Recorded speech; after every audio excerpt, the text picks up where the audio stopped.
At yun na nga mga kakolkol, naimbitahan tayo ng isang Sangyup 199 dito sa Pampanga na matatagpuan sa Quezon Road, Lawog, Mexico, Pampanga. At ito nga po pala ang XJM Sangyup 199. At ito nga po, dahil naimbitahan tayo ng may-ari, kailangan natin i-promote ang kanilang Sangyup 199. Pero take note, napakasarap, sulit at mura at talagang malastik sa lasa ang kanilang Sangyup. At kompleto sila sa mga side dish.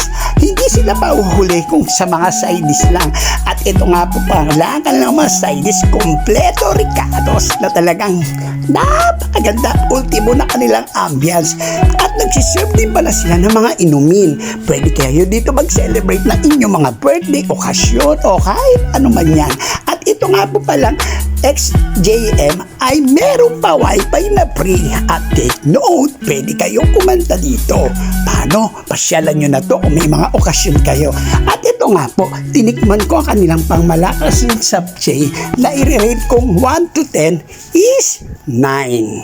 At ang kanilang kimchi na talagang sulit sa sarap, i-rate ko naman ng 1 to 10 is 9 din.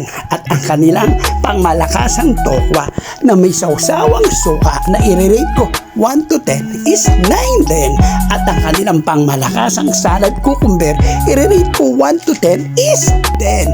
At ang kanilang cheese stick na magugustuhan ng mga bata na i-rate ko 1 to 10 is 10.